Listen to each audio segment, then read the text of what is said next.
Oke,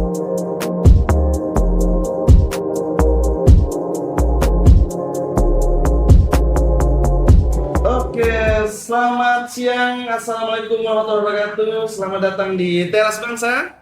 Bahas sana, bahas sini tentang kesehatan. Yeay.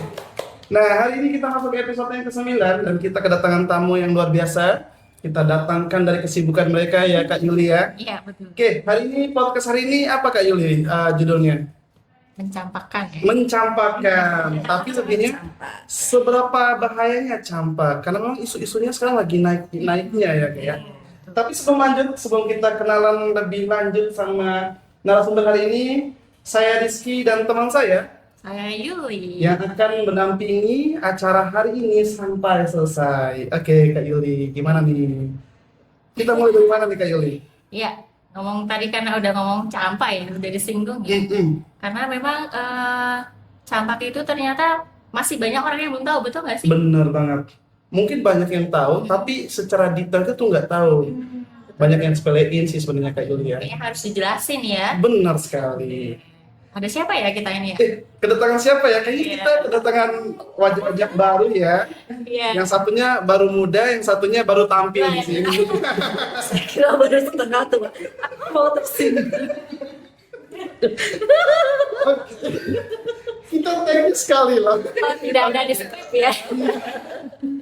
Ya, oke kita ke siapa dulu nih Kak Yuli? Ada, ini di sini kita ada Dokter Milna. Halo. Iya. Iya, ini adalah dokter kita ya. Iya. Satuan utama 1. Kemudian ada Ibu Funi. Iya. Nah, beliau ini adalah bidannya Puskesmas Bangun Benar Tempat sekali. ya. Selain bidan, pastinya ibu rumah tangga ya. Iya, jelas. Oke, sahabat bangsa semua, podcast hari ini kita membahas tentang campak. Karena memang sekarang ceritanya kan lagi naik-naiknya ya. Dan pengennya kita adalah orang semua tuh tahu campak itu apa. Kita mulai aja ya Kak Yulia. Kita mulai ke apa sih yang orang nggak tahu tentang campak, dokter? Itu aja mungkin, dokter. Oke, mungkin kalau buat campak sendiri itu dia ternyata punya banyak nama, Mas, nggak cuma campak doang. Oke. Jadi campak, terus measles, morbili, sama rubeola itu ternyata sama. Oh, Jadi dia punya banyak nama. Ada baru lima. dengar. Mungkin baru pada dengar Iya, kan? benar. Measles, terus rubeola itu ternyata sama, yaitu campak. Nah, apakah campak itu? Jadi campak adalah infeksi dari virus yang biasanya menyerang anak-anak dengan imunitas yang lemah. Jadi misalnya yang paling sering itu di anak-anak balita, dan yang paling sering lagi biasanya di bawah 1 tahun, karena biasanya di umur segitu belum vaksinasi campaknya belum lengkap kan, belum dosis ya. Nah itu biasanya yang paling sering kena campak. Nah tapi selain anak-anak balita, ternyata orang dewasa juga bisa loh kena campak. Oh, bisa. Kirain ini cuma buat anak-anak. Nah, Oke. ini campak anak kecil nih. Iya. Gitu-gitu. Nah, ternyata kita orang dewasa juga bisa kena campak. Nah, orang dewasa yang kayak gimana? Yaitu orang dewasa yang vaksinasinya nggak lengkap, terus juga yang imunnya rendah, misalnya ada imunokompromis di pasien HIV atau pasien kanker yang sedang menjalani kemo, kan imunnya lagi rendah. Nah, itu resiko kena campaknya juga tinggi. Oh, oke. Lumayan ya Kak Yulia. Kira itu cuma buat anak-anak gitu. Iya. Ternyata untuk dewasa juga dan kita juga bisa nih Kak Yulia. Iya. Kita sering dengarnya itu campak anak-anak nih yang malah kena. Tapi ternyata nih pemirsa anak-anak balita tidak hanya tapi bisa juga ke dewasa. Benar. Dan tadi penyebabnya apa? Virus ya. Betul. Oke. Oke Kak Yuli, kayaknya ada pertanyaan yang paling mendasar nih. Apa nih Kak Yuli? Campak itu sebenarnya bisa ditularkan apa enggak sih? Kalau dari Bu Funik gimana? Ya, penyakit campak itu kan dari virus. Jadi itu sangat bisa menular. Menularnya lewat apa? Menularnya lewat droplet kayak gitu. Oh, droplet. Betul, ya droplet. Nah, droplet itu apa ya, Bu Funik? Kayaknya Eh, teman-teman mungkin ada yang belum tahu Iya, nih. benar. Droplet itu jadi kayak percikan air udah, tapi itu sangat kecil gitu ya. Oh. Ukurannya sangat kecil, mungkin mikro Iya, mili ya. betul. Ukurannya sangat Bisa lihat ya, Iya, saking kecilnya. Iya, jadi sangat-sangat kecil, ukurannya sangat kecil. Misalnya kita sedang berbicara ataupun droplet itu sendiri menempel di benda-benda yang ada di sekitar orang yang kena campak lagi, karena itu bisa bertahan sampai 2 jam kayak gitu, bertahan 2 jam dia masih di sana menular kepada orang sehat, dan orang sehatnya itu ternyata sedang imunnya turun atau vaksin tadi yang dikatakan dokter belum lengkap, nah itu bisa tertular campak gitu. Selain itu, Bu Funik dan dokter, selain lewat droplet tadi, ada nggak penularannya? Selain lewat droplet, mungkin sentuhan atau apa gitu, ada nggak Kak? Benar, kalau sentuhan atau kontak langsung juga bisa. Atau misalnya nih, aku kena campak, terus aku bersin, gitu kan, kena di tangan. Terus tangan aku pegang meja. Betul. Nah terus Bu Menik pegang meja aku tadi, terus habis itu dia mungkin makan pakai tangan ya Bu atau apa, nah bisa kena aku dulu nih kayak gitu. Ya. Jadi penyebarannya itu sangat menular kalau campak, makanya harus kita basmi campak ini. Oke. Semengerikan itu ya, Iya. berarti campak. Gampang banget menularnya itu. Iya, berarti harus hati-hati nih. Kalau ada yang campak, harus apa nih ya berarti ya? Iya, benar sekali. Terus kita ke ini ya, kenapa sih orang-orang itu bisa terlambat sadar bahwa itu adalah sakit campak? Apa sih yang membuat mereka itu mengulur-ngulur waktu? Nah, Iya. seperti itu. Biasanya dari Bu Futi ini kan yang sering terjun nih di Iya. masyarakat, ketemu banyak orang Iya. tua Iya. yang punya anak balita nih. Kira-kira yang membuat mereka seperti itu apa ya? Iya. Jadi pada dasarnya itu penyakit campak itu gejalanya mirip dengan flu biasa. Jadi seperti demam tinggi sampai 40 derajat Celcius, kemudian ada batuk pilek, kemudian habis itu mata merah gitu. Mereka menganggap itu sebenarnya hanya Demam flu biasa. biasa, flu biasa, gejala flu biasa. Karena nanti ruam itu kan muncul hari ketiga sampai kelima setelah demam muncul tadi. Padahal penularannya itu tadi yang tadi dokter sampaikan itu tadi, penularannya baik langsung maupun tidak langsung dari dia tadi kena demam tadi. Jadi gitu, dari demam sebelum muncul ruam dia sudah menularkan gitu. Iya, jadi orang kan menganggap kena campak periksanya setelah ini ya, setelah ada ruam-ruam kayak gitu ya. Anak saya setelah panas ada ruam nih, Dok, kayak gitu. Baru gitu ya, baru sadar periksa, ya. iya. Padahal sebelumnya dia pas demam itu sudah menularkan kayak Oh, gitu ya. Jadi memang ruam tuh gak langsung muncul saat itu. Jadi ruam itu belakangan ya. Betul. Kalau ada flu, batuk, demam itu sebenarnya harus segera periksa gitu ya, biar tahu. Betul, iya, betul. Oke. Berarti kalau misalnya nih, kan banyak sahabat bangsa di luar sana, mereka itu nggak sadar dengan campak, nggak tahu lah campak seperti apa. Karena memang banyak kayak DBD juga kan ada flu, batuk, demam gitu-gitu. Gimana sih caranya biar mereka tuh cepat sadar gitu, dokter? Kalau itu tuh campak, gejala campak, iya khususnya gitu. Bedainnya gitu ya. Bedainnya. Lain. Mungkin kalau yang awal, gejala awal itu Hampir sama. iya sama yang seperti dikatakan Bu Monik. Jadi emang mirip kayak flu, jadi flu-like syndrome. Sama gejalanya kayak batuk, pilek, demam, itu mirip banget sama penyakit-penyakit yang lain. Nah, tapi mungkin ada gejala yang kadang nggak ada nih di flu biasa, yaitu mata merah yang berair. Ini atau mata merah, betul. Catat Mata merah. ya, ya. bisa mengarah ke campak. Terus yang selanjutnya ada namanya Koplik spot. Nah, pernah dengar nggak kira-kira Koplik Baru spot? nih pertama. Apa ya ini? Itu ada bintik putih di rongga mulut, jadi dibuka, jadi di dalam. Kayak titik putih itu namanya Koplik spot, tapi kan namanya di dalam mulut ya, Susah biasanya dilihat ya.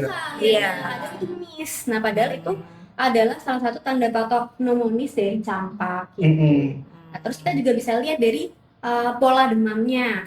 Biasanya pola demamnya itu semakin hari semakin tinggi. Terus waktu demam yang paling tinggi baru muncul ruamnya. Nah, ruam merahnya itu juga menyebarnya mulai dari wajah. Iya. Biasanya di belakang telinga dulu, di garis rambut, wajah, baru ke badan gitu. Itu mungkin yang bisa membedakan dari penyakit yang Berarti ini ya Dok ya, tadi malah dari mata berair merah itu tadi, kemudian ada titik itu titik sama ruamnya.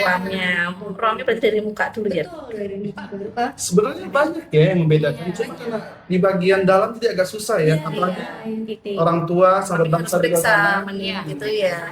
Jadi penting nih buat teman-teman yang punya balita, kalau ada yang sakit demam, segera aja periksa Benar ya, sekali. karena emang harus ada yang periksa seperti di dalam mulut. Nah, itu kan memang harus lebih detail gitu ya. Mm-mm. Nah, mungkin ini Dok, kan tadi udah ada gejala yang kayak mata merah, terus eh, ruam, kemudian ada tonjolan apa putih-putih di mulut ya. Nah, Iya. itu pada masa apa sih virus ini bisa menularkan pada gejala yang mana kira-kira? Oh, justru waktu yang flu-like syndrome tadi di Yang awal, pertama. ya demam awal-awal Demam itu udah tadi. sangat menular sekali. Iya. Dari mulai flu ya. Oh. Padahal kalau masyarakat periksa itu anaknya sudah kena ruam ya. Nih, Iya, betul. Merah-merah baru datang. udah Jadi nunggu 3 hari sampai 5 hari Iya. baru mereka periksa biasanya. Karena kan kebanyakan orang tua atau sahabat bangsa itu biasanya mereka menunggu 3 hari dokter baru mau periksa. Iya. Padahal kan kalau bisa dari demam itu udah mulai periksa ya. Iya. Biar dokter tuh tahu nih harus ngapain. Oke dokter, ini kita lanjut ke hal yang sensitif ya dokter ya, sama Mbak Puni. Kira-kira dampak terbesarnya ketika ada orang yang kena campak tuh apa dokter? Oke. Oke. Jadi mungkin kalau dampaknya kita ngomongin tentang komplikasi ya. Iya benar. Komplikasi itu mesti yang udah nakutin nih, gimana nih bakal kenapa nih kalau kena campak. Nah, komplikasinya itu ada macam-macam. Kalau di anak, komplikasi yang paling jauh itu bisa sampai ke radang otak atau encephalitis. Biasanya kalau udah sampai ke otak, udah gejalanya udah sampai yang gejala sistem saraf pusat ya, misalnya kejang, penurunan kesadaran, kayak gitu. Bahkan nggak nyangka kan, cuman dari demam Dari doang demam belum biasa sampai gitu. kepala kan. Nah itu ternyata komplikasinya bisa sampai sejauh itu. Kita punya anak lah kayak ini. Iya. Jadi kalau demam pertama langsung ya. Iya. Wah, bahaya juga sih. Iya. Itu gimana tuh? Ke radang otak Radang gitu ya. otak loh. Agak menakutkan ya. Pernah ketemu kasus di lapangan yang kena campak gitu nggak, Bu Foni? Oh, pernah, tapi ya kalau untuk sampai ke serius gitu saya belum menemukan. Gitu. Tapi kalau misalnya ya, kalau untuk daerah kita belum menemukan gitu. Tapi juga ini juga untuk campak itu kayaknya lebih hati-hati juga kalau untuk penularan kepada ibu hamil ya dok ya. Iya, Itu juga lebih bahaya. Iya. Kenapa itu? Kalau misal ke ibu hamil ke anaknya gitu ya, ke janinnya. Iya. Janinnya itu resikonya bisa prematur lahirnya, Lahir, terus betul. bayinya kecil, Iya. bahkan sampai bisa PCR. keguguran. Serius itu ya. Iya, terus kemudian nanti bayi juga yang dilahirkan bisa malam katarak ya dok ya. Iya, Iya. Apa? Sampai Katarak. Jadi pada saat penularan di trimester pertama itu, jika ibunya kena ibu hamil itu kena campak, itu nanti janinnya juga akan terimbas itu tadi ya dok. padahal dia nggak kena, yang kena ibunya. Ibunya malah kena anaknya. Iya. Ternyata ini ya, campak tuh kadang ya Iya, dokter kayak Bu sepele Foni, gitu ya. sepele banget ya. Cuma ruam, cuma ruam. demam gitu. Ternyata bisa sampai apa namanya? segitu parah. Segitu parahnya ke dari ibu ke Iya. anaknya gitu. Kayaknya harus kasih pertanyaan lagi deh. Ini banyak banget. Iya Pasti betul. netizen banyak yang menanyakan hal-hal ini. Karena tadi kan campak itu seperti itu. Nah, ada nggak sih Bu Funi pencegahannya itu harus seperti apa? Nah itu pencegahannya itu dari dulu ya kita sudah ada program namanya imunisasi. Iya. Nah, Misalnya. imunisasi itu harapannya itu akan membentuk suatu kekebalan tubuh suatu populasi. Di situ namanya herd immunity. Jadi ketika satu orang kena campak, ketika dalam satu populasi itu sudah ada kekebalan kelompok, maka tidak akan menularkan ke yang lain. Seperti itu. Tapi ketika cakupan imunisasi rendah, jadi ya satu kelompok populasi itu ada yang masih banyak yang belum imunisasi, maka tetap akan menularkan. Seperti itu. Tapi ketika sudah tercapai imunisasi herd imunisasi tadi, kekebalan populasi tadi, maka insya Allah yang kena campak hanya sebatas orang yang kena tidak akan menularkan ke yang lain. Harapannya seperti itu. Nah, kemudian imunisasi untuk pencegahan campak itu tadi sendiri namanya imunisasi MR. MR betul. Ada Itu berapa tuh? itu ya MR. MR itu measles dan rubella. Iya, untuk mencegah penyakit measles dan rubella. Nah, kapan saja diberikan? Itu ada tiga pemberian. Iya, 3 kali pemberian, 3 dosis pemberian. Yang pertama usia 9 bulan, Oke. betul. Kemudian yang kedua itu usia 18 bulan atau MR booster. Oke. Kemudian ada lagi satu lagi Mas, di imunisasi bias pada saat sekolah. Kelas berapa tuh? Kelas 1, iya, Satu SMP. kelas 1 SD, Oh, Mas. SMP. Iya. Bulan ini saya anak sekolah SD ya, Mas. Anak sekolah ya. Betul, jadi ada tiga pemberian, tiga dosis Tiga pemberian dosis, untuk imunisasi. Berarti pencegahannya dari supaya terhindar dari campak itu adalah imunisasi. Iya, lengkapi imunisasi. Lengkapi imunisasi Betul. anak-anak, insya Allah bisa terhindar dari campak. Betul. Oke, Mbak Funi, saya punya pertanyaan lagi nih. Iya. Kayaknya penting banget nih. Iya. Kalau ada anak yang sehat, udah lengkap imunisasi campaknya, apakah masih bisa terkena campak atau enggak, Mbak Funi atau dokter? Eh, masih Siapa? bisa. Masih bisa. Iya, masih bisa, tapi dia tidak akan mengalami komplikasi yang lebih serius, kayak Oh. gitu. Lebih ringan. Lebih ringan. Iya, gejalanya akan lebih ringan, betul. Dan ini Mas, tantangan kita tuh ada loh Mas. Kenapa? Kan ada yang biasanya orang yang kena sampah itu, kalau di lapangan yang kita temui itu adalah orang-orang yang dia memang belum melakukan imunisasi lengkap, kayak gitu. Jadi termasuk belum yang kena campak, dia memang ternyata belum imunisasi campak sebelumnya, seperti Ada itu. riwayat ternyata ya. Betul. Jadi ketika ditelusuri di belakang ternyata anaknya belum melakukan imunisasi. Nah, ini menjadi tantangan bagi kita. Kenapa sih kok masih ada anak yang tidak mau imunisasi? Karena persepsi. Persepsi. Iya. Persepsi masyarakat. Oh ya, oke. Persepsi ibunya itu menganggap bahwa anakku tuh sehat aja lah, ngapain kok harus diimunisasi seperti Iya. itu. Memang ya. Jadi kalau misalnya diimunisasi, katanya kalau misalnya setelah diimunisasi kan malah demam gitu. Jadi anakku Iya. sehat kok malah dibikin penyakit. Mas seperti itu loh Mas yang kita temukan di lapangan memang seperti itu. Padahal ya nggak seperti itu ya Dok ya. Maksudnya kalau imunisasi kan memang itu apa namanya? Kan memasukkan zat asing ya. Iya. Jadi pasti ada efek samping. Efek sampingnya, Cuma betul. efek sampingnya ringan ya, demam ringan 1 sampai 2 hari aja. Tidak seperti nanti kalau kena langsung ya, apa kan lebih komplikasinya lebih ngeri dan mereka yang belum tahu itu. Iya. Gitu. Berarti campak itu imunisasi lah. Kalau demam itu muncul yang biasa ya. Iya. Iya. Gejala yang Memang efek biasa sampingnya. yang bisa lebih mudah lah daripada nanti kalau udah kena campak. Betul. Gejalanya ringan. Iya. Jadi untuk Oke. bunda-bunda ya, Nih, atau Tidak ayah-ayah, ayam-ayam. ayah juga. Ada ayam juga. Iya. Ayah yang mengantarkan. yang belum imunisasi. Nah, di puskesmas ini. Nah, Nah, kalau di jadwalnya puskesmas ini ya. kira-kira imunisasi campaknya tuh Kapan kapan ya? aja? Oh iya, oke. Kalau untuk di Puskesmas Pengutapan 1 kita ada jadwal pemberian imunisasi secara umum ya. Iya. Imunisasi secara umum itu setiap hari Senin. Iya. Oke. Kemudian untuk pembagian imunisasinya itu, imunisasi campak itu sendiri nanti di Senin minggu pertama dan ketiga. Seperti Oke. itu. Oke. Gitu ya. Dan gini aja, masih misalnya ada anak nih, ternyata kok anakku belum imunisasi lengkap ya, gimana dong gitu. Silahkan datang aja ke puskesmas, kita tunggu sampai 5 tahun nanti akan kita lakukan imunisasi kejar. Jadi iya, masih kita nanti bisa melengkapi sampai usia 5 tahun. Iya. Oke. Iya. Kan nanti kita lihat buku status imunisasinya, Iya. nanti kemudian akan kita jadwalkan yang bisa kita kejar apa nih Mas, Benar. seperti itu. Jadi lebih baik terlambat daripada tidak sama sekali. Iya. Ya kan? Oke, Mbak Funik, saya mau ada pertanyaan sedikit, mungkin Ada agak lagi. sedikit ngeselin. Ya, saya udah kesel. Jadi kita lagi dengan isu tentang campak ini meningkat di DIY. Apakah di Banguntapan juga ada kasus campak sehingga kita benar-benar mampu untuk melakukan pencegahan? Gitu, Mbak Funik. Untuk saat ini memang kita kemarin dapat laporan ada ada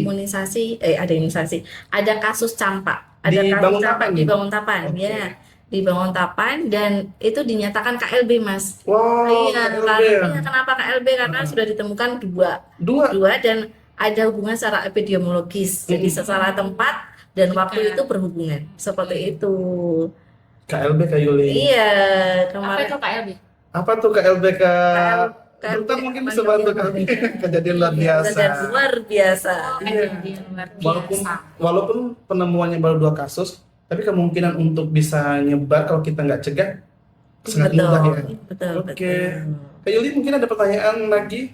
Kayaknya sih sudah ya. Mungkin closing Oh statement. iya, kita mungkin langsung ke closing statement dari Dr. Milna dan Bu Funi tentang campak. Mungkin ke siapa dulu nih? Ke dokter. Dokter Nilma dulu dulu. aja. Oke, mungkin singkat saja. Oke. Imunisasi adalah hak seluruh anak Indonesia. Siap. Ketika bilang singkat saja tuh kayak ingat Ingat sesuatu. siapa gitu lupa. Oke, kita lewatin aja dokter. Ini apa nih? Oke, kalau saya tambahan aja ya, pakai simbol. Jadi saya L. Ayo. Lengkapi imunisasi buah hati Anda. Wow. Gitu ya. Oke, terima kasih Dokter Nilma dan Bu Funing udah meluangkan waktunya untuk datang ke podcast kami dan semoga apapun yang disampaikan oleh kita semua bermanfaat untuk orang banyak. Amin. Kita jangan lupa untuk apa dokter? Like, apa lagi? Like, comment, dan subscribe. Intinya itu. Kita mulai yel-yel terakhir. Teras bangsa, bangsa bersih tentang kesehatan.